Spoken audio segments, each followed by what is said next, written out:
I started my trip with a 3.5 hour drive from Pennsylvania to Toronto, Ontario, in Canada.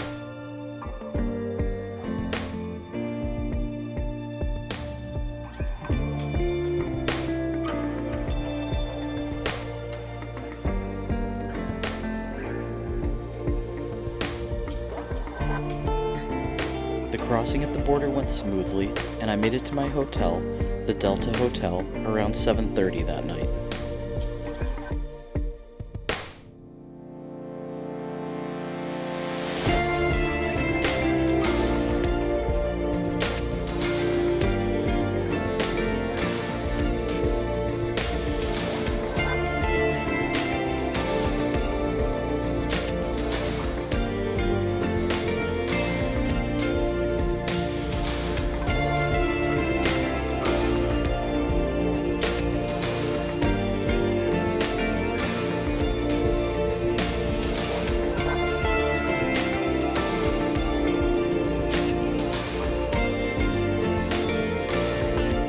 After checking into my hotel room and getting settled for the night, I ordered a steak from room service and watched Thursday Night Football.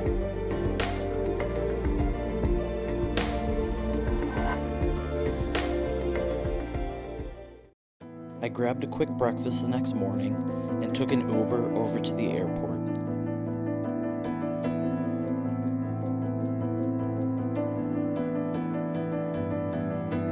After getting through security, I headed to the lounge to relax until my boarding time.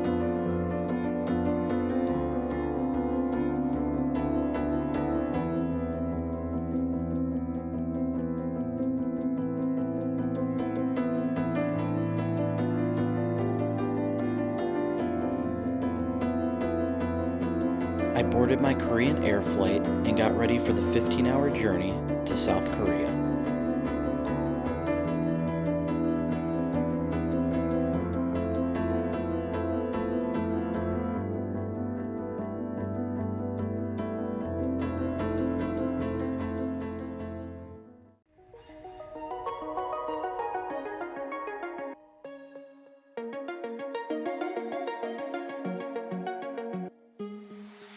The following afternoon, we landed in Seoul, where I had a 16-hour layover. I received a COVID test and was then allowed to head into the city to explore and spend the night.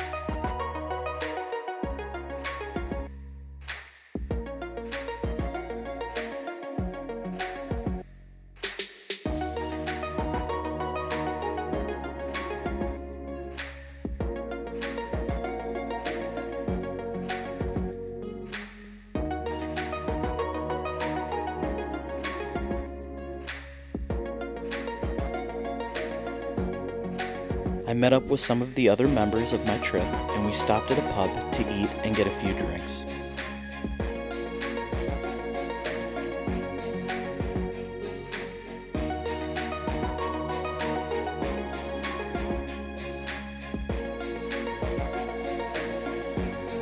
After, we made our way to another bar down the street for some more food and drinks.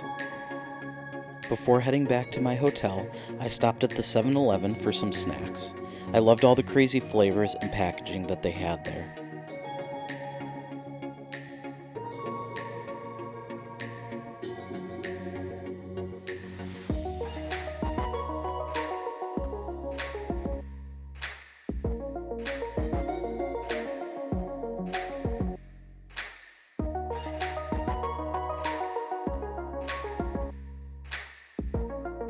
I checked into my hotel so I could get a few hours of sleep before an early morning. The hotel room was fairly basic, but a perfect place to crash for a few hours.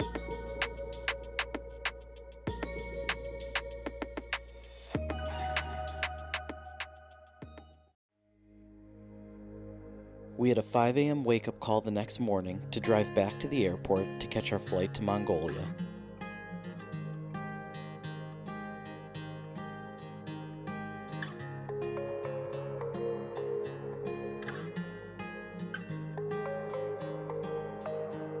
I grabbed a quick breakfast at Dunkin' Donuts before boarding the plane.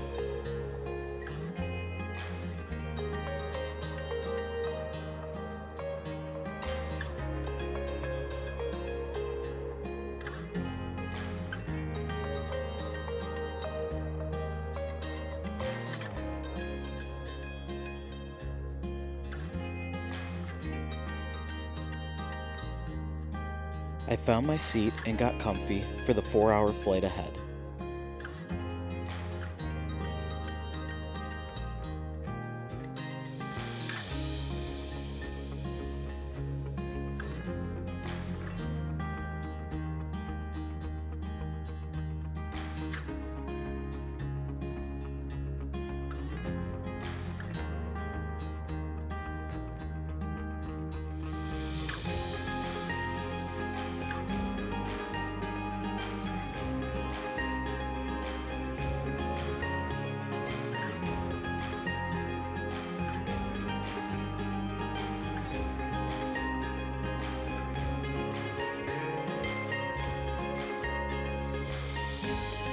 After landing in Ulaanbaatar, we cleared customs and found our luggage.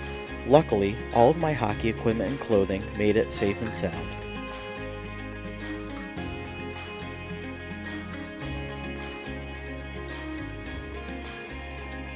Our first stop was to a local youth program to donate hockey equipment like skates and other hockey gear. The practice ice was small, but the facility was beautiful, and the kids skating looked like they were having a blast.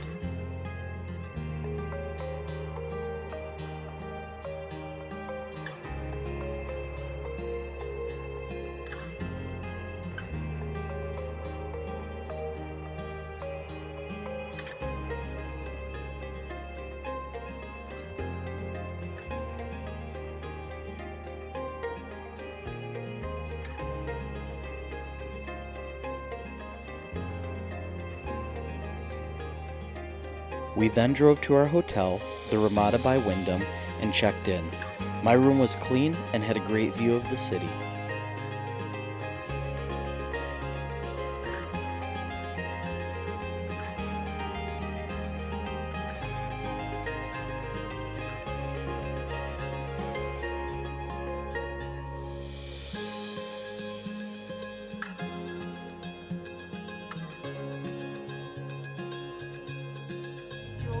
For coming over to Mongolia from exactly the other side of the world, all around the world. Thank you very much.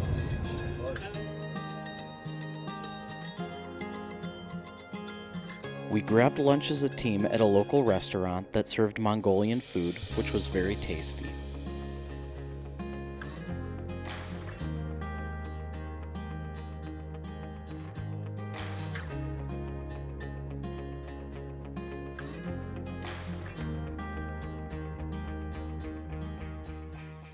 Our next stop was to the National Museum of Mongolia. This was the first museum in Mongolia, established in 1924, and covers the history of the country.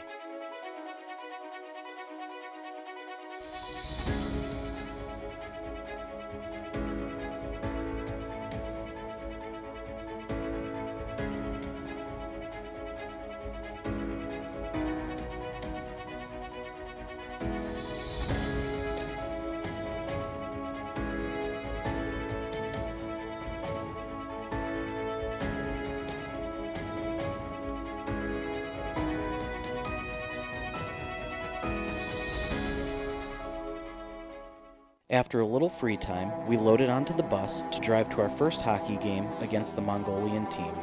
We were originally supposed to play in the new Steppe Arena, however, due to a scheduling conflict, we got moved to another new rink in the city. This rink didn't have the stadium feel like the other arena, however, it was still a beautiful facility.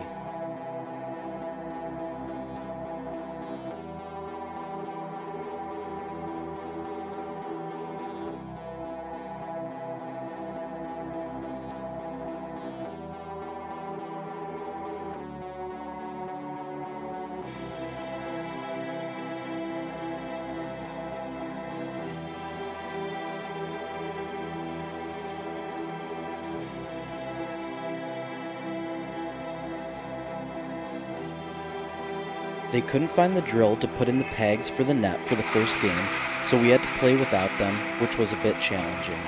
It was also extremely hard to deal with the altitude, which was almost as high as Denver, as well as the jet lag after traveling for 2 days and going through a 12-hour time change. Despite these challenges, we were able to win Game 1 of the series.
After the game, we showered, loaded in the bus, and had a quick dinner at the hotel restaurant before getting some much-needed rest.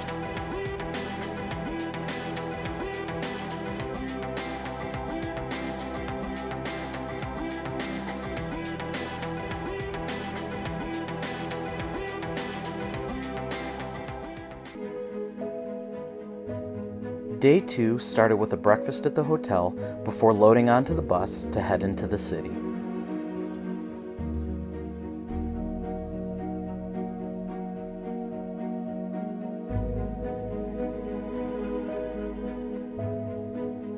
Our first stop of the day was to the Ganden Monastery. It was constructed in 1809 and was one of the few monasteries that survived the religious purge in the 1930s. We were able to enter the first temple that we came across. No photos or videos were allowed inside, but I was able to get audio of the monks chanting for you to enjoy.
The next temple we entered featured an 86-foot tall Buddhist statue.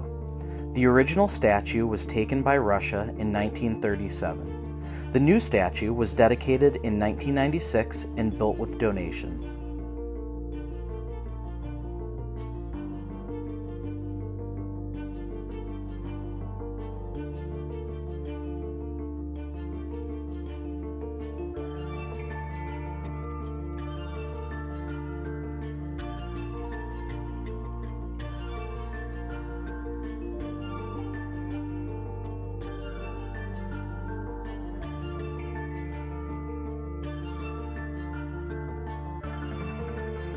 Our next stop was to the Intellectual Puzzle Museum. The creator of the museum began creating his own puzzles at a young age and eventually founded a company to manufacture logic games for youth of Mongolia and the museum to showcase puzzle and logic history.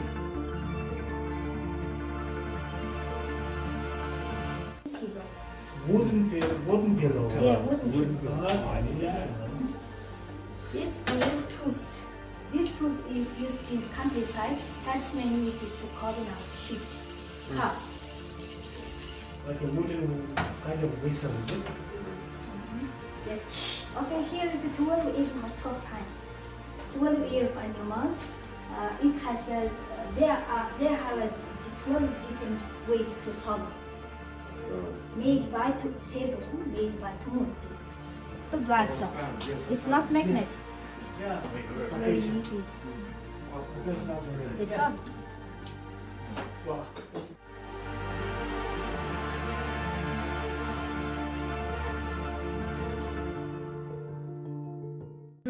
Өнөөдөр дуусч байгаа. Та нар буухтаа нэг давхраас үзээрэй. Яг дуусч байгаа. He made 20 purchases. Yeah. Тэ нэг давхар одоо би 50 тэгээд үзээрэй.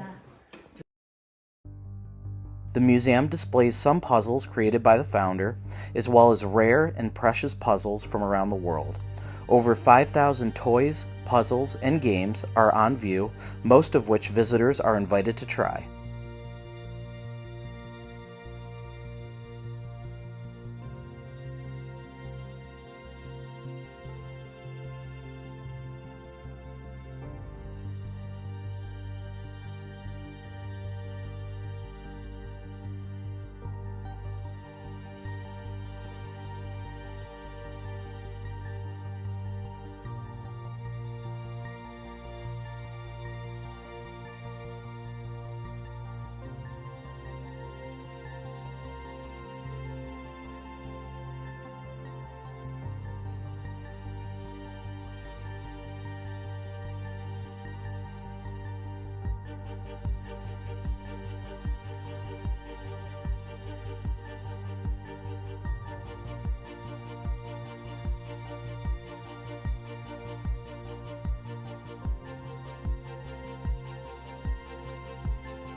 We stopped at the Bluefin restaurant before heading to our final stop of the day, which was a demonstration of Mongolian wrestling.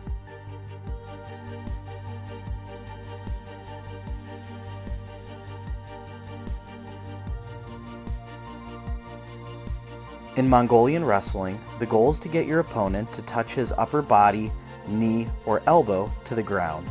In the Inner Mongolian version, any body part other than the feet touching the ground is a loss. A few of our group members were lucky enough to get to try wrestling firsthand. Unfortunately, we ran out of time before I was able to try.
We stopped at a Korean restaurant for dinner before heading to the hockey rink for our second game of the trip.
Prior to the game, they played both the Canadian and Mongolian national anthems.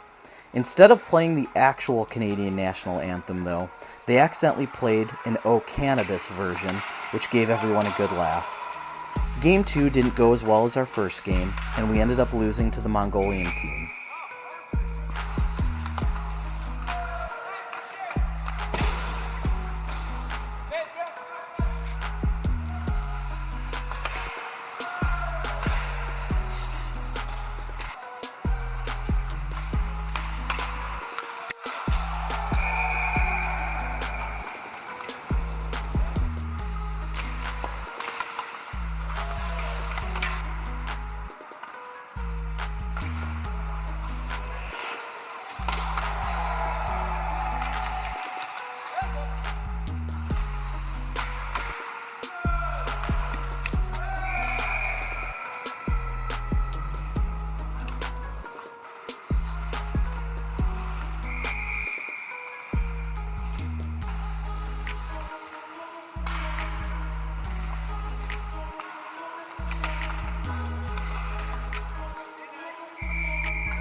Tuesday started with a quick breakfast at the hotel before driving out of the city to visit a traditional nomadic family.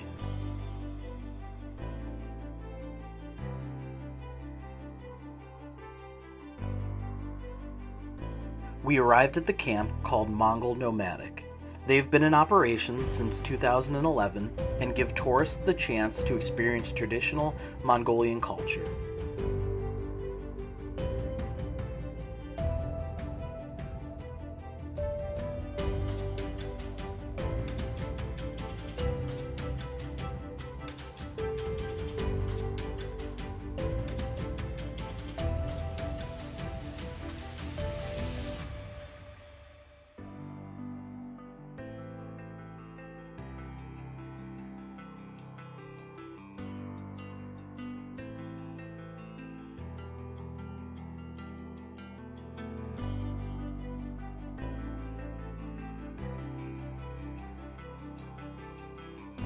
After being greeted at the main gate, we are transported down to one of the camps on various animals like camels, yaks, and horses.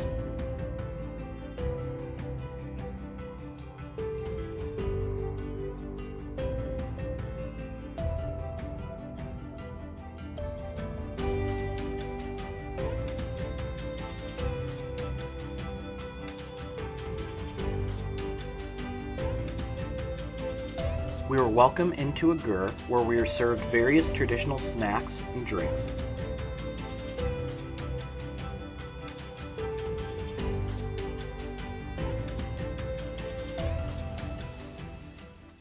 За чи өөрөө нааш өрдөр хоёлаа нэг хоол зүрүүдэд ашиг За тэгээ бид хоёр хөргөлчихье. За. So the Mongolian men who haven't seen each other for a long time, they make a special За тархан сайхан амарч гэнэ үү? by exchanging this Сайн явж гэнэ үү? So how are you doing? Are your animals are fat enough well? And did you enjoy last summer? And the autumn is running good so far. Yes, the same at my place. Зүүн гараараа баруун гарынхаа дохоог дүшин ингэж явах нь одоо Монголын ард түмэн одоо дохоон жолчтойгоо ингэж хүндэх гэж хажтаа гэсэн. The respect, За тэгээ цаашаа ханд бас яриад хөөргөлөө. the gesture of supporting with left hand on the right hand elbow is a gesture of big respect.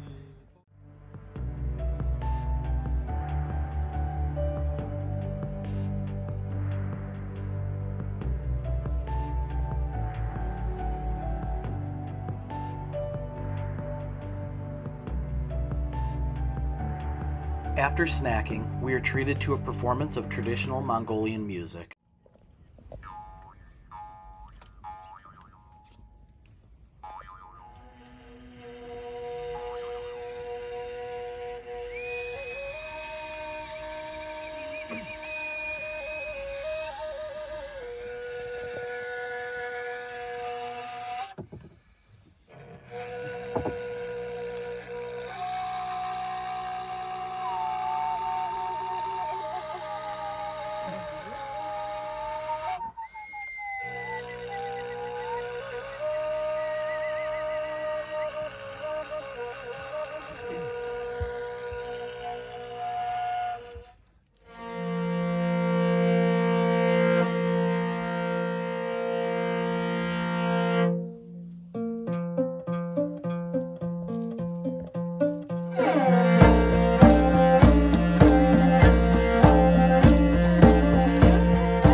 After the performance, we are given a demonstration of how they make their fermented milk.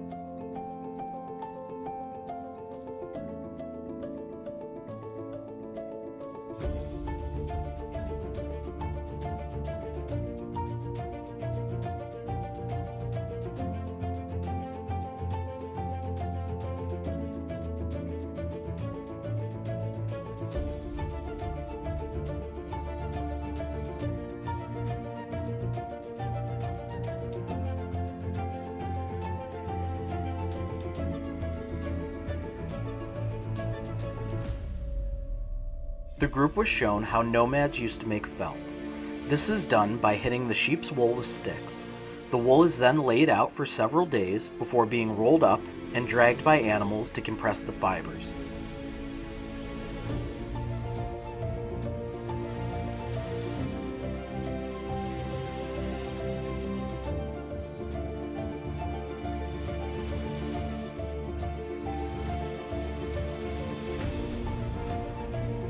The last demonstration of the day was how they would have packed up the camp when they needed to move.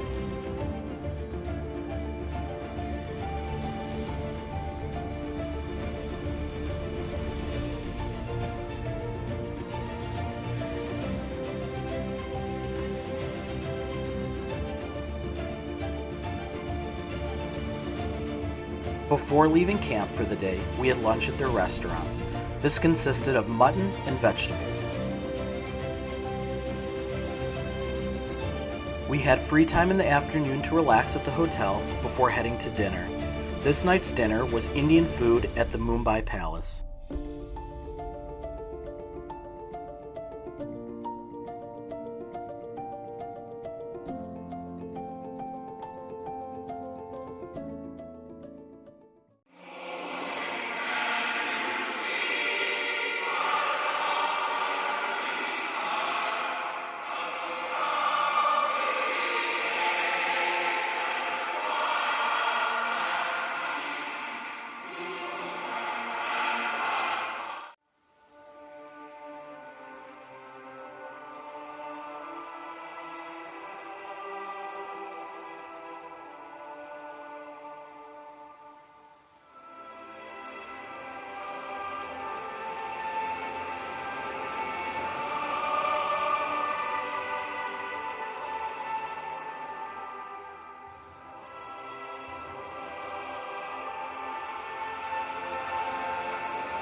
Before the game, they played both the United States and Japanese national anthems. We played our best game of the tournament, and we won the game, which also won us the tournament 2-1. This was also the first time that the Friendship League has won a tournament.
Our big activity for the day on Wednesday was a demonstration of Mongolian horseback riding, archery, and falconry.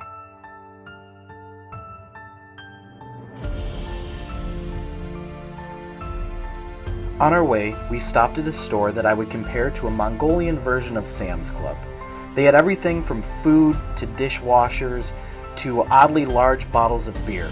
Pretty much anything you could think of, they had.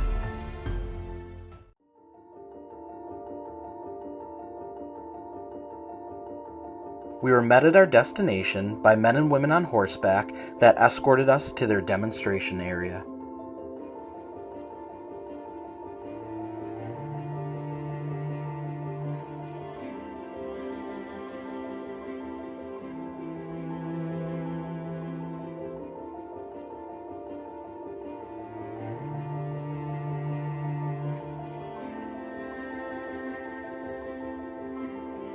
The presentation started with an archery show on horseback. Their accuracy with the arrows while riding at full speed was amazing.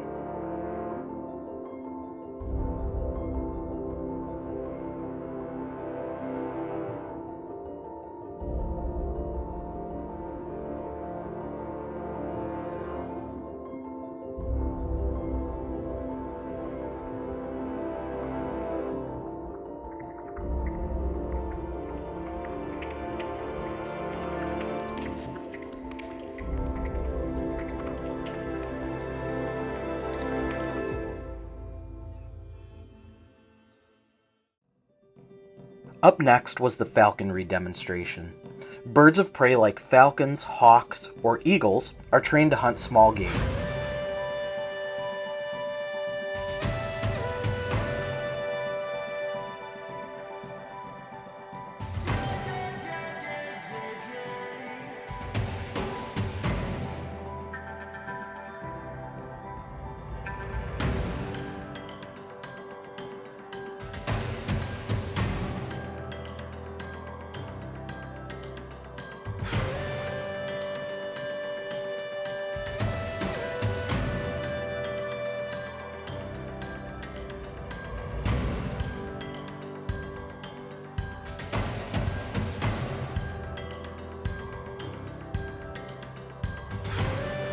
We were lucky enough to be able to have the falcon perch on our arm after the show. I've never been that close to a falcon before, and it was so cool to be able to feel how soft the feathers were and see how sharp the talons were. The hood over the head of the bird kept it calm while being handled, so there is a very minimal chance of getting hurt.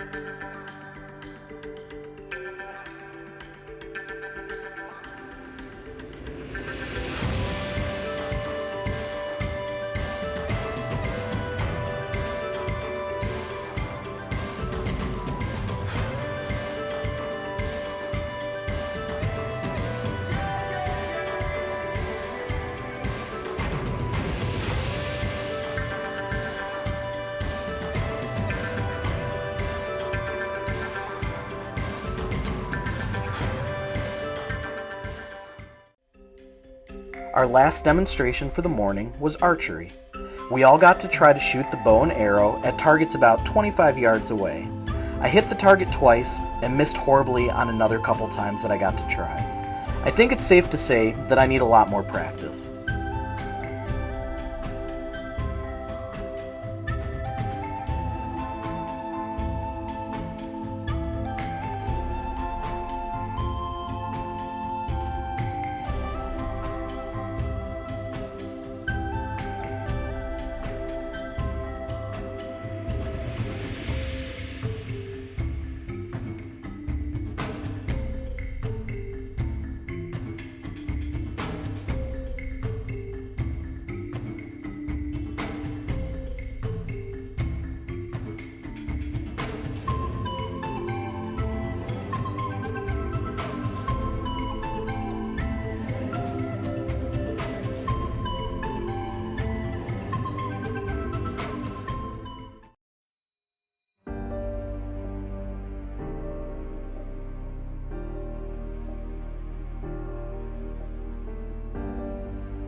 After getting back into the city, we stopped at the Sukh Batar Square, which is the central square in Ulaanbaatar.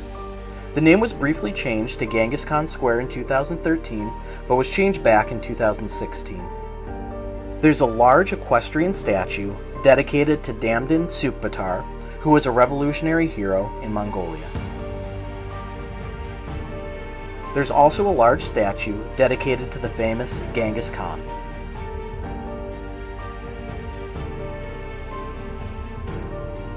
The main building of the square is the government palace, which houses the offices of the president and prime minister, among others.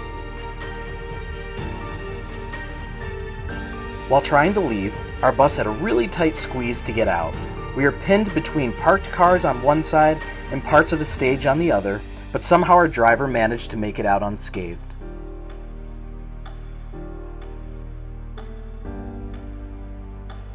Our last stop for the day was to Beatles Square. If you're thinking, well, that's random, you're kinda right.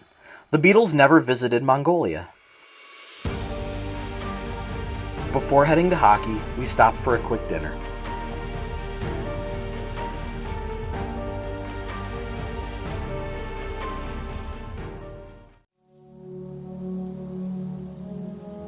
Our final time on the ice for the trip was for the friendship game.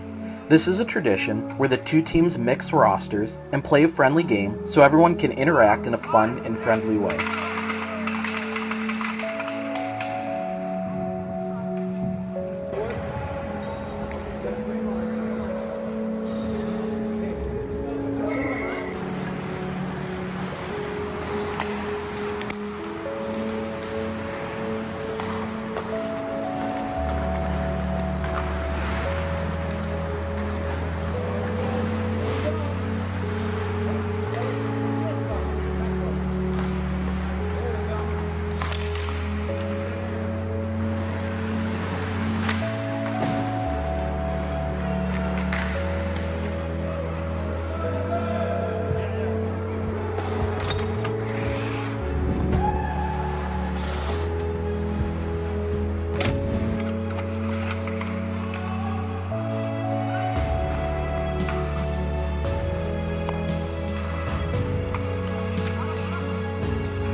After the game, we gathered for a group photo. Awards were also handed out. Much to my surprise, I was awarded the tournament MVP.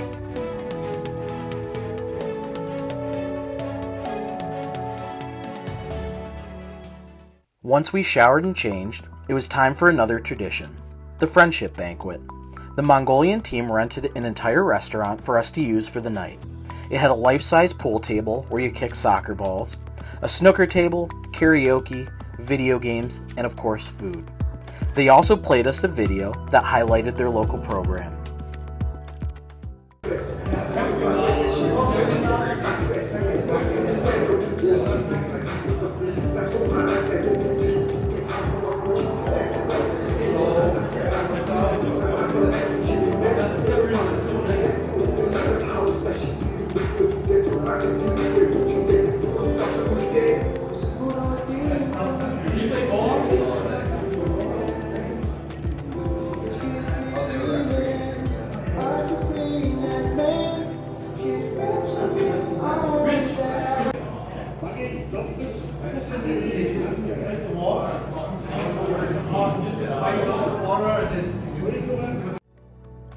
Eventually, a few of us got tired and took a taxi back to the hotel, while the rest of the team stayed and partied long into the night.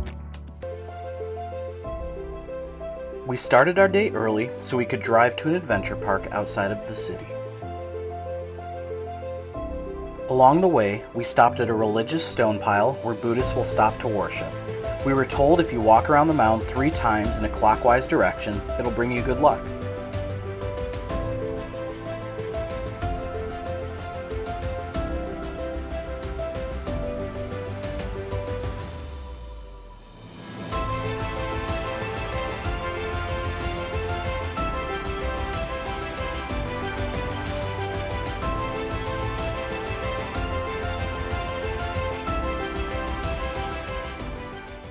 Eventually, we made it to extreme Mongolia.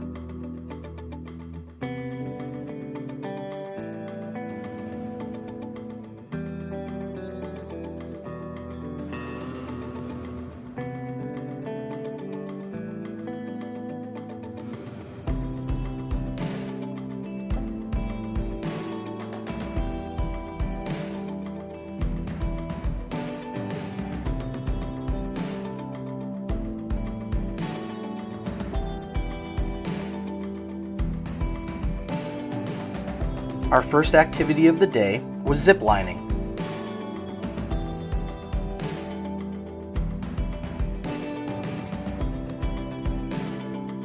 After we got our safety harness on, they drove us up to the top of the hill.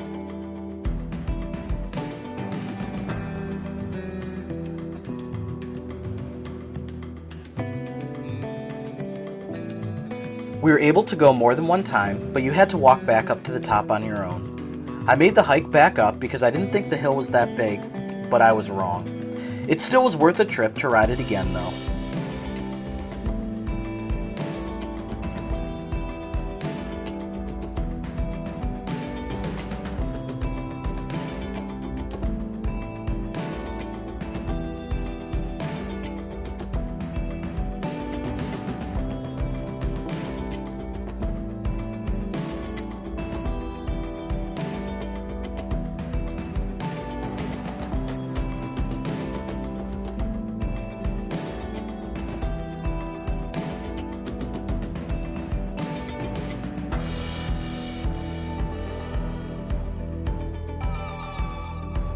Our next activity was the Sky Bridge, which was a suspension bridge between 2 rock mounds high in the air.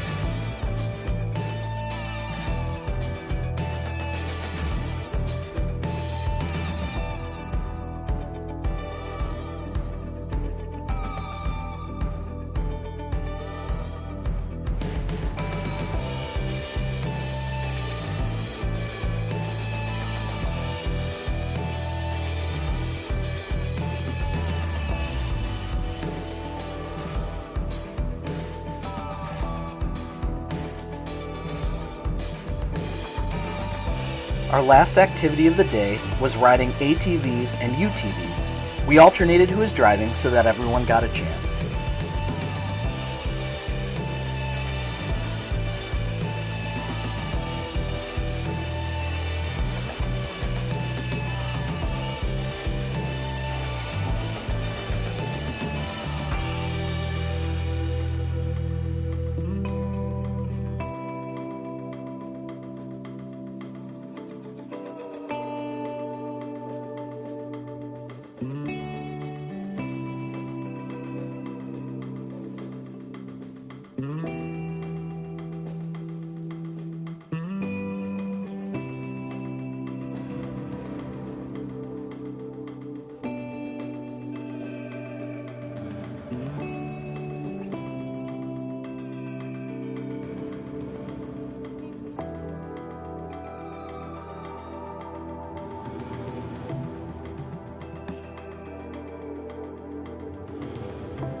grabbed some lunch at their restaurant before we left, which featured a soup with a meat and rice dish.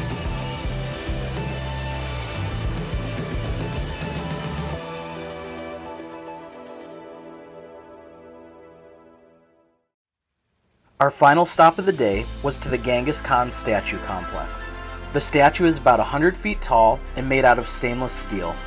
The visitor center houses souvenir shops, a cafe, and museums. We also took the elevator up to the top where an observation deck is located.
We drove back to the city where we ate dinner at the Bowl restaurant, which served hot pot.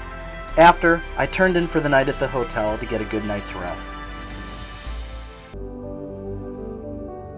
We checked out of our hotel Friday morning and started the long drive to our destination for that day.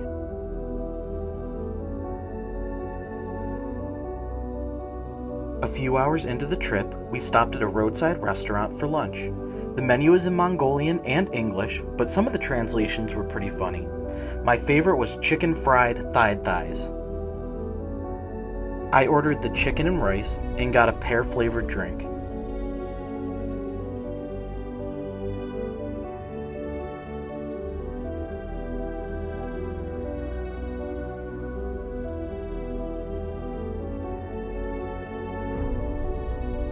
After another few hours of driving, we finally arrived at the Gur camp that we were staying at for the night.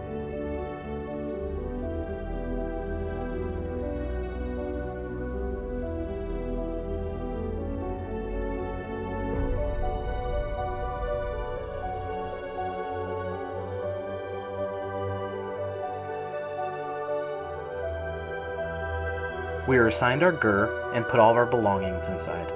I got to have the whole Gur to myself.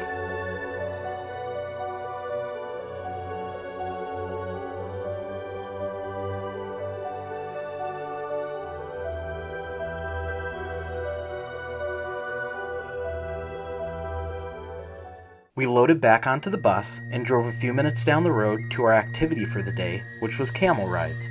We started by exchanging food with the family that was giving us the tour before heading back outside to get assigned a camel.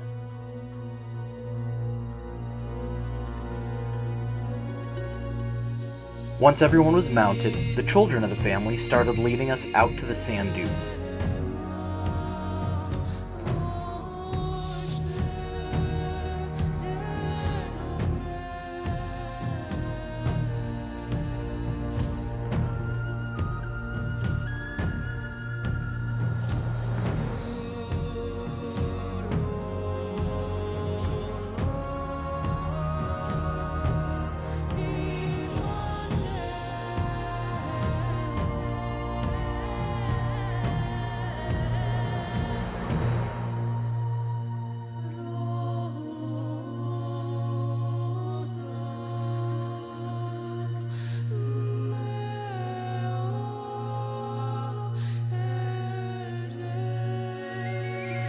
After about an hour, we made it back to the camp and dismounted. After some pictures with our new animal friends, we loaded back onto the bus.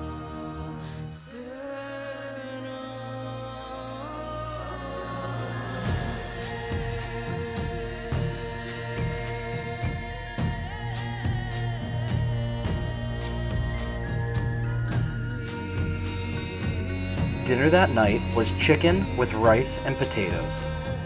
We ended the night sitting by the fire and looking at the stars.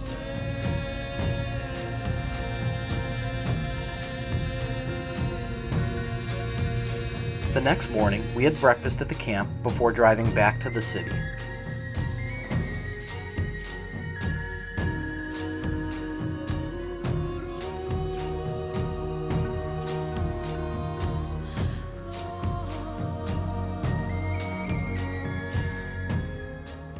We arrived back to the Ramada and checked into our new rooms for one final night.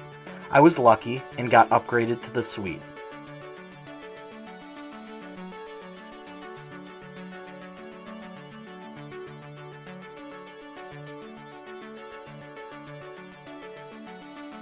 We then headed to a local Korean restaurant for one final meal together as a team.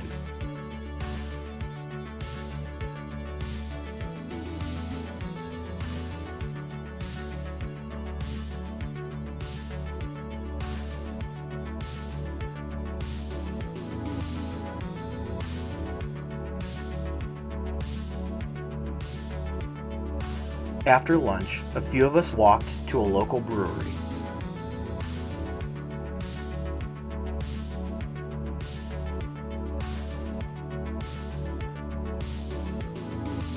After a few drinks, I walked back to the hotel so I could pack for my flight the next morning.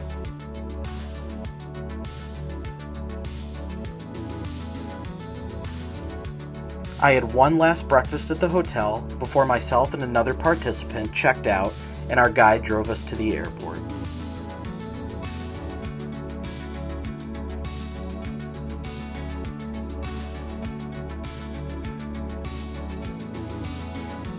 We got through security fairly quickly, grabbed some food, bought some last-minute souvenirs, and headed to the gate.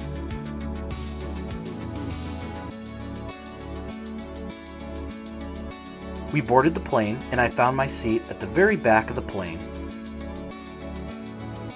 The flight was quick and smooth, and we landed in Seoul, South Korea for another 16-hour layover. After clearing customs, we hopped on a train into the city and then walked to our hotel.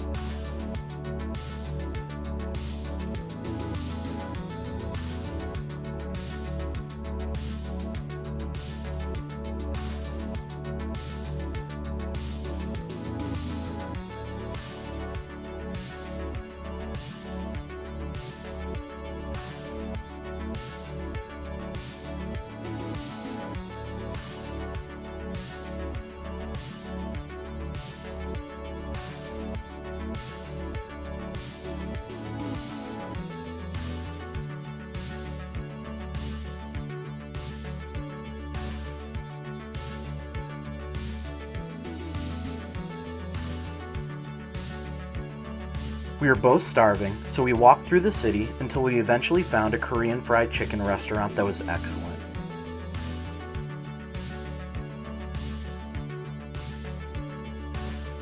We stopped at 7-Eleven for some snacks before going back to the hotel for a few hours of sleep.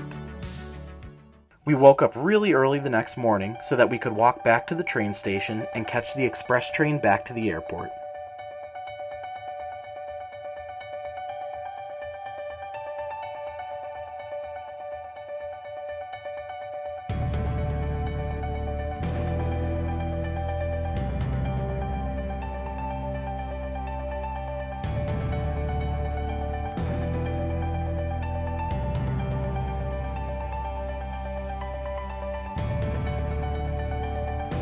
After getting through security, we looked for food.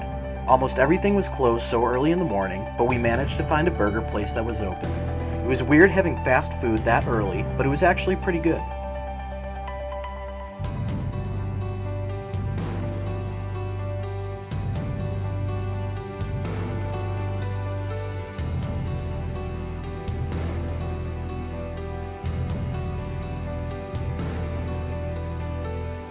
We boarded the final flight and I found my seat.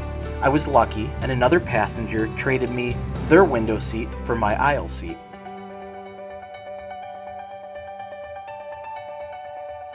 After about 14 hours, we arrived safely at the Toronto airport. Myself and the other participant from the trip parted ways, and I got a shuttle back to my car at the hotel that I stayed at before leaving for the trip.